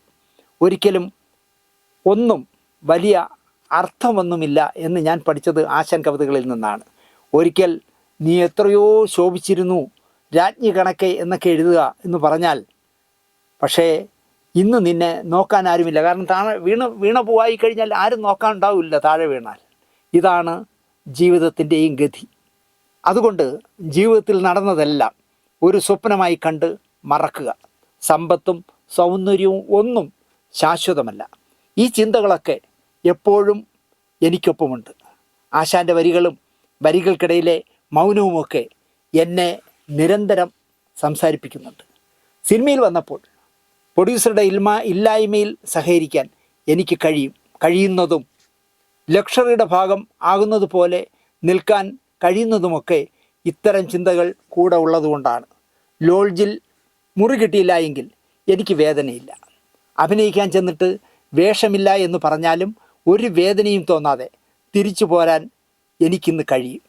എൻ്റെ വേഷം വേറെ ആരെങ്കിലും തട്ടിയെടുത്തെന്നോ മറ്റോ ഞാൻ പരാതി പറഞ്ഞിട്ടേയില്ല. അക്കാര്യത്തിലൊക്കെ അമ്പിളിച്ചേട്ടൻ 100% ജെന്റിൽമാനാണ്. ആയിരക്കണക്കിന് സിനിമകൾ, ആയിരക്കണക്കിന് വേഷങ്ങൾ, താങ്കൾ കൈകാര്യം ചെയ്ത കഥാപാത്രങ്ങൾ മലയാളിയുടെ ജീവിത പരിസരത്തിൽ ഇല്ലെന്ന് തന്നെ പറയാം. ഇനി കൈയാളാൻ വേറെ ഒരു വേഷവുമില്ല ജീവിത പരിസരത്തിൽ. ഇനിയും ചെയ്യാൻ ആഗ്രഹിക്കുന്ന കഥാപാത്രങ്ങൾ ബാക്കിയുണ്ടോ എന്നായി ഷംസുദ്ദീൻ. ഹിസ്റ്റോറിക്കൽ കഥാപാത്രങ്ങൾ ചെയ്യണമെന്ന് എനിക്ക് ആഗ്രഹമുണ്ട്. ഉദാഹരണത്തിന് ചാണക്യൻ, തെന്നാലി രാമൻ, രാമയൻ ദളവ എന്ന് പറയുന്നത് മാർത്താണ്ഡവർമ്മയുടെ ബ്രെയിനായിരുന്ന ആളാണ്. സർ CP രാമസ്വാമി അയ്യർ ചിത്രതിരുനാൾ മഹാരാജാവിനെ സഹായിച്ചതുപോലെ രാമയന്തളവ മാർത്താണ്ഡവർമ്മയുടെ ഭരണകാലത്ത് അദ്ദേഹത്തെ ഒരുപാട് സഹായിച്ച ആളാണ്. മാർത്താണ്ഡവർമ്മ സാമൂതിരിയുടെ അതിർത്തി വരെ വെട്ടിപ്പിടിച്ചത് രാമയ്യന്തളവയുടെ സഹായത്തോടെയാണ്. ഭിന്നിച്ചു കിടന്നാൽ ശക്തി ക്ഷയിക്കും എന്ന് പറഞ്ഞ് കൊച്ചി മുതൽ വേണാട് വരെയുള്ള പ്രദേശത്തെ ഒരുമിപ്പിച്ചത് അങ്ങനെയാണ്. മാർത്താണ്ഡവർമ്മ മമ്മൂട്ടി അഭിനയിച്ചാൽ വളരെ സന്തോഷം. പാവം അമ്പിളിച്ചേട്ടൻ പറയാണ്, മാർത്താണ്ഡവർമ്മയായിട്ട് മമ്മൂട്ടി അഭിനയിച്ചാൽ വളരെ സന്തോഷം. അങ്ങനെ ഒരു ശ്രമമുണ്ടോ എന്നായി ഷംസുദ്ദീൻ. എൻ്റെ അഭിപ്രായം പറഞ്ഞു, ശ്രമിക്കേണ്ടത് മമ്മൂട്ടിയും കൂടിയാണ്.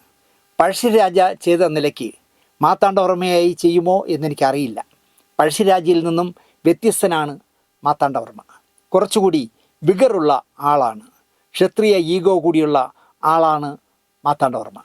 പഴശ്ശിരാജ അതല്ല, ദേശസ്നേഹിയാണ്. എനിക്ക് മേലെ ഒരു രാജാവും പാടില്ല എന്നുണ്ടായിരുന്നു മാർത്താണ്ഡവർമ്മയ്ക്ക്. മമ്മൂട്ടി ചെയ്താൽ നന്നാവും.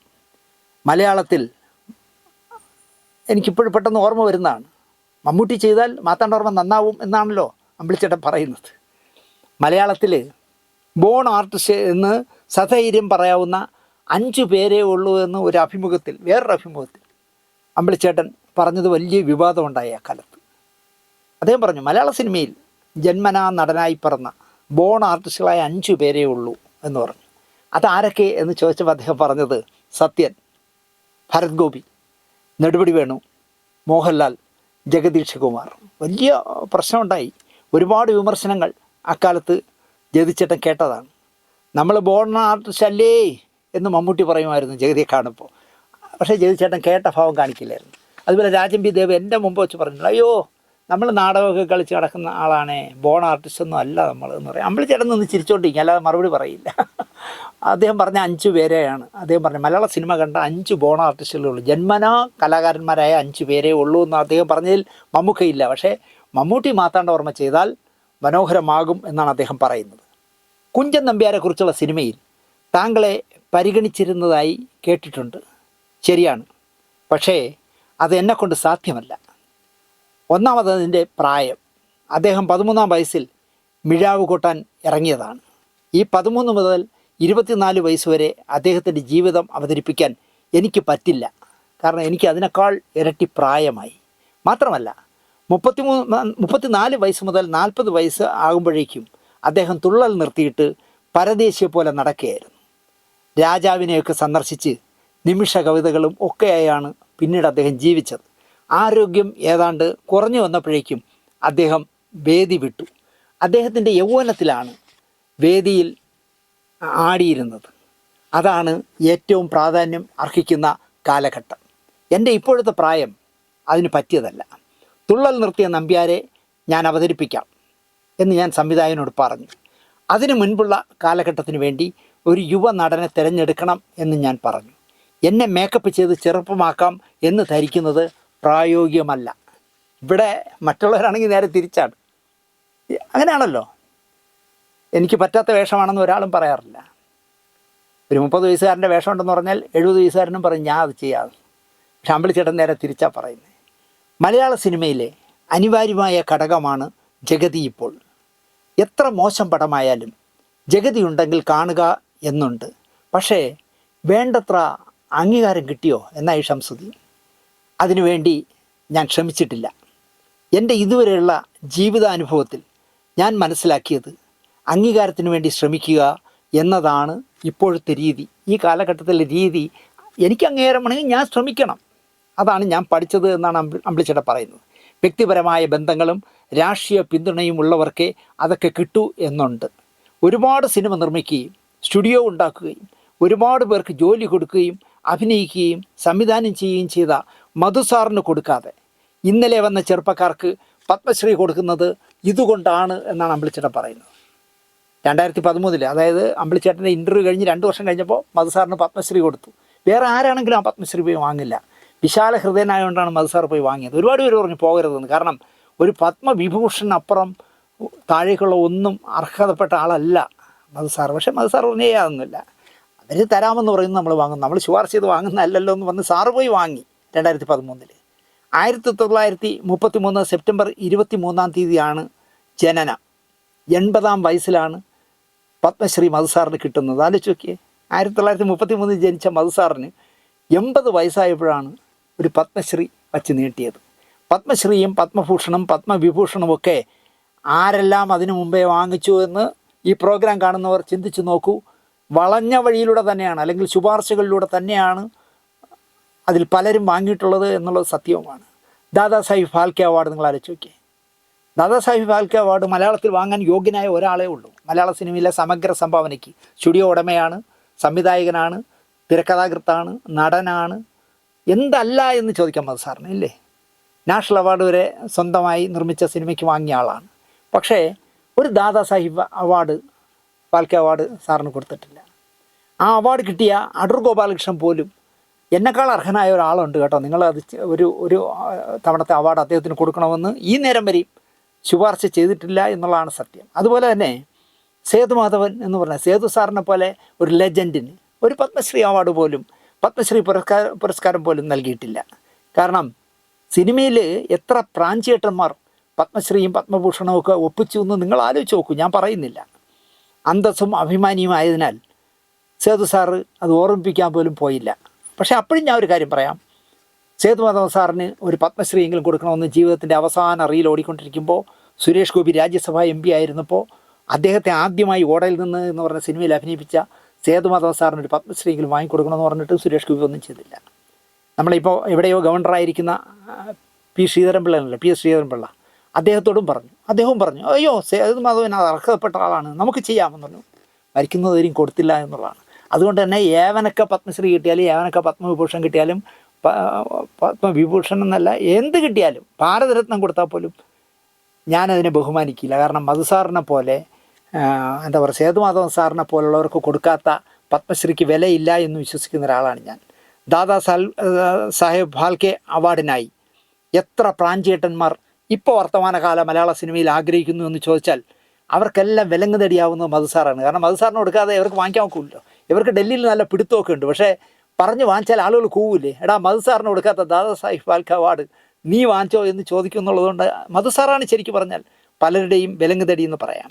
90 കഴിഞ്ഞ മധുസാറിന് പത്മഭൂഷണോ ദാദാസാഹിബ് ഫാൽക്കെ അവാർഡോ നൽകിയില്ലെങ്കിൽ മറ്റാർക്ക് നൽകിയാലും അതിനൊരു വിലയുമില്ല, ഈ സമൂഹം കൊടുക്കില്ല എന്ന് ഞാൻ പറയും. മധുസാറിനെ പോലെ ഒരാൾക്ക് നൽകാതെ ഇന്നലെ വന്നവന്മാർക്ക് നൽകുന്നത് കാണുമ്പോൾ ഒരു ആർട്ടിസ്റ്റ് എന്ന നിലയിൽ എന്നെ വേദനിപ്പിക്കുന്നു എന്നാണ് അമ്പിളിച്ചേട്ടൻ പറയുന്നത്. ഇതൊക്കെ എന്തുകൊണ്ട് അർഹരായവർക്ക് കിട്ടുന്നില്ല? എൻ്റെ സഹപ്രവർത്തകർക്കാണ് ലഭിക്കുന്നത് എങ്കിൽ കൂടി ഞാൻ മനസ്സിലാക്കുന്നത് എന്തൊക്കെയോ ശുപാർശകൾ വേണം ഇതിനെന്നാണ് അമ്പിളിച്ചേട്ടൻ പറയുന്നത്. അതൊക്കെ ജഗതിയുടെ തെറ്റിദ്ധാരണയാണ് എന്ന് വേറൊരാൾ പറയുകയാണെങ്കിൽ ഇതെൻ്റെ വിശ്വാസമാണ് എന്ന് ഞാൻ പറയും.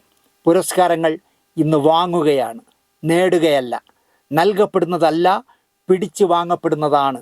അങ്ങനെ പിടിച്ചു വാങ്ങാൻ എനിക്ക് താല്പര്യമില്ല എന്നാണ് അമ്പിളിച്ചേട്ടൻ പറഞ്ഞത്. അമ്പിളിച്ചേട്ടൻ അർഹതപ്പെട്ട എന്ത് കിട്ടിയില്ല? ഒരു പത്മശ്രീ കൊടുത്തിട്ടുണ്ടോ അമ്പിളിച്ചേട്ടൻ? ഇല്ല. അവാർഡുകളോ മറ്റോ സ്വീകരിക്കില്ലെന്ന് ഞാൻ തന്നെ മാധ്യമങ്ങളോട് പറഞ്ഞിട്ടുണ്ട്. ജനങ്ങളുടെ അംഗീകാരമാണ് എനിക്ക് വേണ്ടത്. എന്ന് അവർക്കെന്നെ വേണ്ടയോ അന്ന് അവർക്കെന്നെ കൈവിടാം. അതുവരെ അവർക്ക് വേണ്ടിയായിരിക്കും ഞാൻ അഭിനയിക്കുന്നത്. മലയാള സിനിമയിൽ മാത്രമേ അഭിനയിക്കൂ എന്നുണ്ടോ? അഭിനേതാവിന് ഭാഷ ഒരു പ്രശ്നമാണോ എന്നായി ഷംസുദ്ദീൻ. തമിഴടക്കമുള്ള ഭാഷകൾ സിനിമയിൽ കൈകാര്യം ചെയ്യാൻ എനിക്ക് ബുദ്ധിമുട്ടാണ്. ഏതാണ്ട് ആശയം വ്യക്തമാക്കാം എന്നല്ലാതെ തമിഴ് എനിക്ക് ശരിക്കും അറിയില്ല. ഭാഷ എനിക്ക് പ്രധാനമാണ്. കാരണം എൻ്റെ ഭാഷയിൽ ഞാൻ സംസാരിക്കുന്നത് പോലെയോ ഞാൻ പുറപ്പെടുവിക്കുന്ന ശബ്ദങ്ങൾ പോലെയോ വേറൊരാൾക്ക് ചെയ്യാൻ സാധ്യമല്ല. അത് മിമിക്രി ആയിപ്പോവും.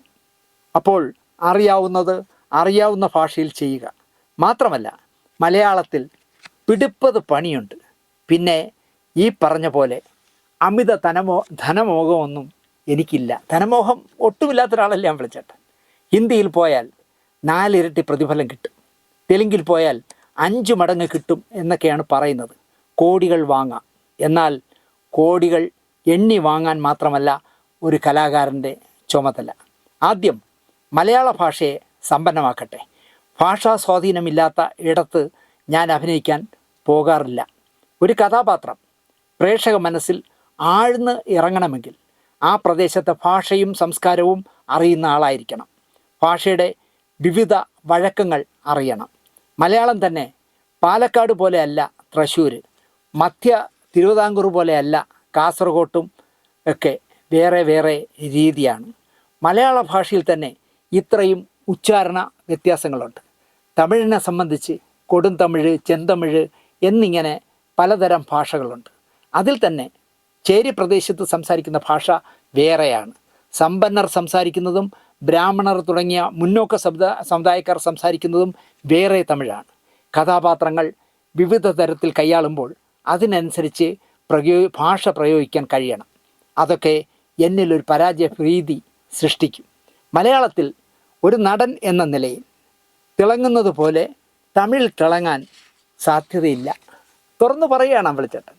കാരണം ഈ പരിമിതികളാണ്. പിന്നെ ശബ്ദം കടമെടുക്കണം.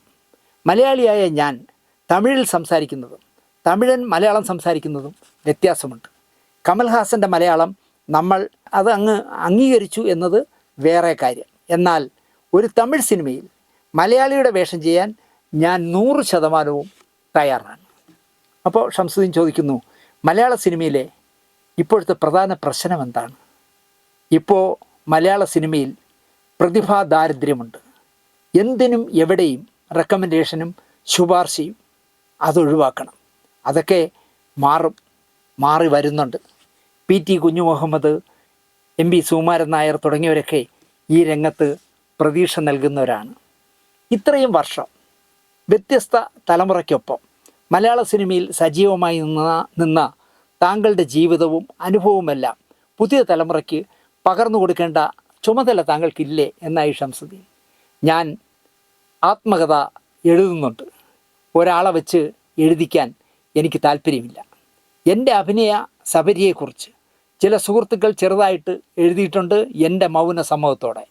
എൻ്റെ ആത്മകഥ അതിലെ തെറ്റുകളടക്കം പ്രസിദ്ധീകരിക്കണം എന്നുണ്ട്. പക്ഷേ സമയം കിട്ടുന്നില്ല. വളരെ കാലമായി എഴുതാത്തതിനാൽ കത്തെഴുത്തൊന്നുമില്ല. ഇപ്പോൾ കൈപ്പട അതുകൊണ്ട് തന്നെ വഴങ്ങില്ല. ഇപ്പോൾ എല്ലാം ഫോൺ വിളിയാണല്ലോ. പറഞ്ഞു കൊടുത്ത് എഴുതിക്കണം. അതിൻ്റെ ശ്രമത്തിലാണ്. ചിലരുടെ പേരുകൾ വെളിപ്പെടുത്തണം, ചിലത് വെളിപ്പെടുത്തരുത്. പലരും ഇപ്പോൾ മാന്യമായി ജീവിതം നയിക്കുന്നവരാണ്. താങ്കൾ റിബലാണോ എന്ന് ആരെ കൊണ്ട് ചോദിക്കാൻ ഞാൻ ആഗ്രഹിക്കുന്നില്ല. സത്യസന്ധമായ പച്ചയായ ആവിഷ്കാരമായിരിക്കും എൻ്റെ ആത്മകഥ. വായിച്ചവയിൽ എനിക്ക് 1-2 ആത്മകഥകളെ ഇഷ്ടപ്പെട്ടിട്ടുള്ളൂ. NN പിള്ളയുടെ ഞാൻ, നാടകദർപ്പണം, പിന്നെ മഹാത്മാഗാന്ധിയുടെ എൻ്റെ സത്യാന്വേഷണ പരീക്ഷണങ്ങൾ ഒരളവ് വരെ എനിക്കിഷ്ടമാണ്. KP കേശവമേനോൻ്റെ ജീവിത ചിന്തകൾ എനിക്കിഷ്ടമാണ്. മാധവിക്കുട്ടിയുടേത് പോലും പച്ചയായി പറയാൻ വേണ്ടി പറഞ്ഞതുപോലെയാണ് എനിക്ക് തോന്നിയിട്ടുള്ളത്. പക്ഷേ അതിൽ കള്ളത്തരമില്ല. മാധവിക്കുട്ടി കള്ളം പറഞ്ഞില്ല എന്നാണ് അദ്ദേഹം പറയുന്നത്. അവരുടെ മനസ്സ് തുറന്നിരിക്കുന്നു. എൻ്റെ കഥ ഒരളവ് വരെ എന്നെ സ്വാധീനിക്കുന്നുണ്ട്.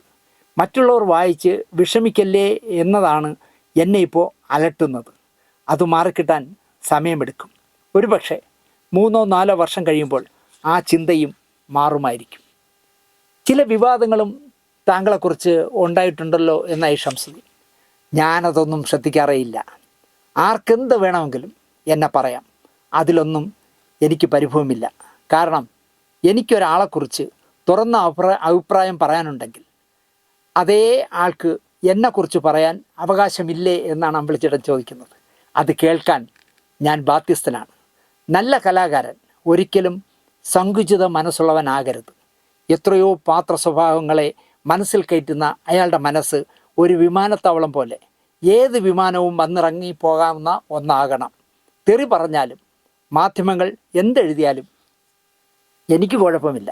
ഒരു കാലത്ത് എന്തൊക്കെയായിരുന്നു എൻ്റെ പേരിൽ കേസൊക്കെ വന്ന സമയത്ത് ചാനലുകൾ എന്തായിരുന്നു ഫയൽ ചിത്രങ്ങളൊക്കെ ആയിട്ട് കാണിച്ചത്, പത്രങ്ങൾ എന്തൊക്കെ എഴുതി. ഞാൻ അതിനൊന്നും പ്രതികരിച്ചിട്ടേയില്ല.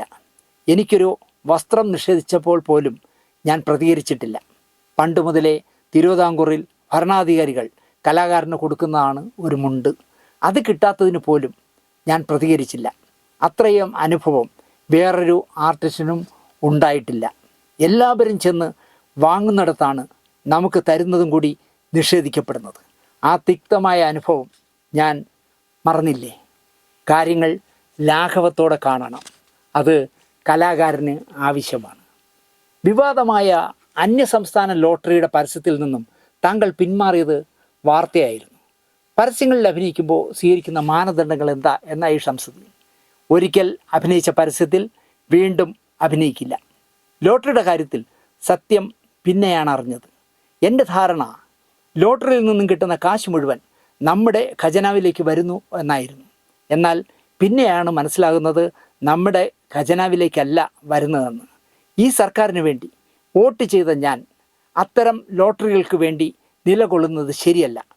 മദ്യത്തിന് പരസ്യം ചെയ്യാറില്ല. ഇത് അമ്പിളിച്ചേട്ടൻ അന്ന് UDF ആണ് ഇവിടെ ഭരിക്കുന്നത്. അതുകൊണ്ടാണ് അദ്ദേഹം പറയുന്നത്, ഈ സർക്കാരിന് വേണ്ടി വോട്ട് ചെയ്ത ഞാൻ അത്തരം ലോട്ടറികൾക്ക് വേണ്ടി നിലകൊള്ളുന്നത് ശരിയല്ല. മദ്യത്തിന് പരസ്യം ചെയ്യാറില്ല. ഞാൻ മദ്യപിക്കുമെങ്കിലും എൻ്റെ ദുശീലങ്ങൾ എൻ്റെ തന്നെതായിരിക്കട്ടെ. എൻ്റെ നല്ല ശീലങ്ങൾ പകർത്താൻ ഞാൻ ആഗ്രഹിക്കുന്നു. മക്കളോടും അത് തന്നെയാണ് ഞാൻ പറയാറ്. താങ്കൾ ഈയിടെ പറഞ്ഞു സിനിമയിൽ ഇനി എനിക്കൊന്നും ചെയ്യാനില്ല എന്ന്. ഒരു നിർവ്വാണ അവസ്ഥയിൽ എത്തിയതായി തോന്നുന്നുണ്ടോ ഈ രംഗത്ത്? ഇവിടെയൊക്കെയാണ് ഞാൻ നേരത്തെ പറഞ്ഞ മുൻകൂട്ടി അമ്പിളിച്ചേട്ടൻ എന്തൊക്കെയോ അറിഞ്ഞിരുന്നു എന്ന് തോന്നുന്നത് ഇവിടെയൊക്കെയാണ്. ചെയ്തിട്ടില്ലാത്ത പുത്തൻ വേഷങ്ങൾക്കായി ഞാൻ കാത്തിരിക്കുന്നു. എനിക്ക് തോന്നുന്നു ഒരു നടനെപ്പറ്റി TV-യിൽ ഇത്രയും വർഷങ്ങളായി തുടരുന്ന ഒരു പരിപാടി ജഗതിമയം, അങ്ങനെ ഒരു നടനെക്കുറിച്ചുള്ളൊരു പരിപാടി വേറെ ഇല്ല എന്നാണ് എനിക്ക് തോന്നുന്നത്. ജയസൂര്യയും കൂട്ടിക്കൽ ജയചന്ദ്രനും അവരൊക്കെ ഇപ്പോൾ എൻ്റെ പ്രോഗ്രാം അവതരിപ്പിച്ചിരുന്ന അവതാരകർ അറിയപ്പെടുന്ന നടന്മാരായി. ആ പരിപാടിയുടെ അവതാരകരായിരുന്നു അവരെല്ലാം. പല രംഗങ്ങളിലും ജഗതിയെ ഇമിറ്റേറ്റ് ചെയ്ത് പലരും പിന്നീട് നടന്മാരായി. കോട്ടയം നസീർ, സുരാജ് വെഞ്ഞാറുമൂട്, സലിംകുമാർ തുടങ്ങിയവരൊക്കെ മിമിക്രിയിൽ എന്നെ അവതരിപ്പിച്ചിട്ടുണ്ട്. പ്രേം നസീറിനോടൊപ്പവും എന്നെ അവർ അവതരിപ്പിച്ചു. അപ്പോൾ അതൊക്കെ ഒരു ഭാഗ്യമാണ്.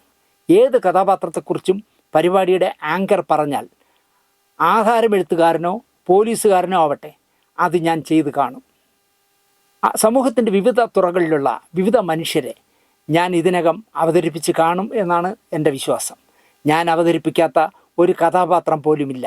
അളിയന്മാർ, ജോലിക്കാർ, ചിറ്റപ്പന്മാർ, അപ്പൂപ്പന്മാർ, രോഗികൾ, ഫ്രോഡുകൾ, ഭ്രാന്ത് അഭിനയിക്കുന്നവൻ, ഇങ്ങനെ മനുഷ്യർ കണ്ടുമുട്ടുന്ന ഏത് കഥാപാത്രവും ഞാൻ ചെയ്തിട്ടുണ്ട്. ഇനി വരുന്ന കഥാപാത്രങ്ങളെ പുതുമയോടെ അവതരിപ്പിക്കാനുള്ള ശ്രമത്തിലുമാണ്. എന്നാലും അഭിനയത്തോടുള്ള അഭിനിവേശം എനിക്ക് അടങ്ങിയിട്ടേയില്ല. പിന്നെ ഇപ്പോൾ ഒരു മാധ്യമപ്രവർത്തകൻ്റെ വേഷം എടുക്കുകയാണെങ്കിൽ 20 വർഷം മുമ്പ് ഞാൻ എടുത്തതുപോലെ ആകില്ല. വ്യത്യാസങ്ങളുണ്ട്. ആ വ്യത്യാസങ്ങൾ മനസ്സിലാക്കാനും ഞാൻ ശ്രമിക്കാറുണ്ട് എന്നാണ് ഷംസുദ്ദീന് കൊടുത്ത ഇൻ്റർവ്യൂവിൽ അദ്ദേഹം പറഞ്ഞ് അവസാനിപ്പിച്ചത്. ഒരു നടനെ സംബന്ധിച്ച് അദ്ദേഹം ജീവിക്കുന്ന ലോകത്തെ വിവിധ സംഭവങ്ങളെക്കുറിച്ച് ചോദ്യങ്ങൾ ചോദിക്കുമ്പോൾ അതിന് കൃത്യമായി അളന്നു തൂക്കി മറുപടി പറയാൻ കഴിയുന്ന ചുരുക്കം പേരിലുള്ള ഒരാളാണ് അമ്പിളിച്ചേട്ടൻ. അത്രയും ജനറൽ നോളജ് ഉണ്ട് അദ്ദേഹത്തിന്. അദ്ദേഹം സിനിമയും സിനിമാക്കാരെയും ഒക്കെ കുറിച്ച് അദ്ദേഹത്തിൻ്റെ കാഴ്ചപ്പാടിലൂടെ വീക്ഷണകോണിലൂടെ സംസാരിക്കുന്ന ആ ഇൻ്റർവ്യൂ കണ്ടപ്പോൾ, 12 വർഷം മുമ്പ് ചെയ്ത ആ ഇൻ്റർവ്യൂ കണ്ടപ്പോൾ, അത് മലയാളി പ്രേക്ഷകൻ ഒന്നുകൂടി ഓർമ്മിപ്പിച്ചു കൊടുക്കണമെന്ന് എനിക്ക് തോന്നിയതുകൊണ്ടാണ് ഞാൻ ഈ ഇൻ്റർവ്യൂ പുനഃസൃഷ്ടിച്ചത്. കഴിഞ്ഞ ഞായറാഴ്ചയും ഇന്നുമായിട്ട് ഞാൻ ചെയ്ത ഈ 2 ഇൻ്റർവ്യൂകളും അമ്പിളിച്ചേട്ടൻ ആരാണ്, അദ്ദേഹത്തിൻ്റെ ചിന്തകൾ എന്താണെന്ന് നമ്മുടെ പ്രേക്ഷകർക്ക് വിലയിരുത്താനുള്ള വകയായി എന്ന് ഞാൻ വിശ്വസിക്കുന്നു.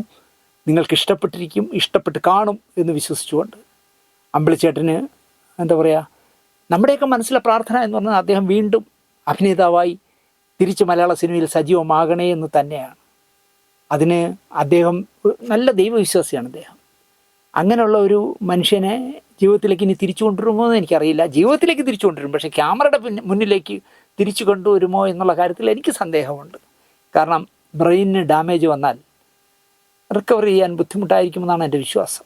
എന്തായാലും നമ്മളോടൊപ്പം നമ്മൾ ജീവിക്കുന്ന ഈ ലോകത്ത് ഒരുപാട് കാലം എൻ്റെ പ്രിയപ്പെട്ട അമ്പിളിച്ചേട്ടൻ ഉണ്ടാകട്ടെ എന്ന് പ്രാർത്ഥിച്ചുകൊണ്ട് ഈ എപ്പിസോഡ് നിങ്ങൾക്കെല്ലാവർക്കും ഇഷ്ടപ്പെട്ടിരിക്കും എന്ന് വിശ്വസിച്ചുകൊണ്ട്, മറക്കുകയൊന്നുമില്ല ജഗതിയെ മലയാളി പ്രേക്ഷകൻ, ഒരു മലയാളിയും മറക്കില്ല ജഗതി ചേട്ടനെ.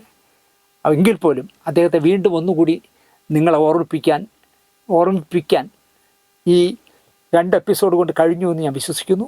എല്ലാവർക്കും നന്ദി, നമസ്കാരം.